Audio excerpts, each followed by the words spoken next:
Kumbuke kwamba utekelezaji huu wa mradi mkubwa wa Ligro uliofanyika katika mkoa wa Iringa ni mkakati wa Mheshimiwa Rais wa Jamhuri ya Muungano wa Tanzania kuendelea kuchochea thamani ya utalii, mnyororo wa thamani wa utalii, lakini pia tija ya utalii katika maeneo ambako yamebarikiwa hifadhi za taifa kama mkoa wetu wa Iringa.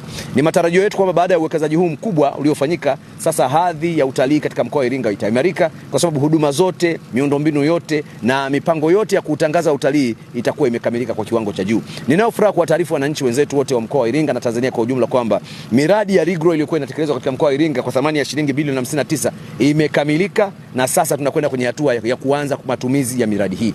Kama hifadhi wanufaika, tumepata miradi mingi ya Ligro inayotekelezwa katika hifadhi ya taifa ya Ruaha. Miradi hii imefika 95%,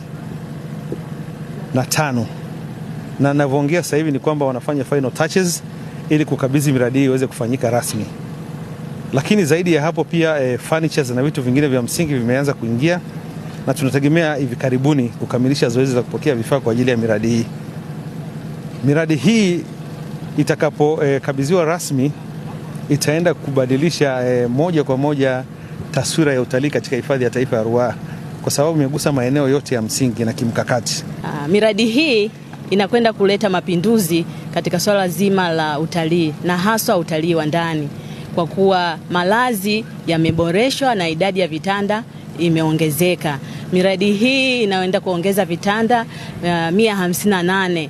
Kwa hiyo kwetu sisi ni chachu kwa kuongeza watalii ndani ya hifadhi ya taifa Ruaha.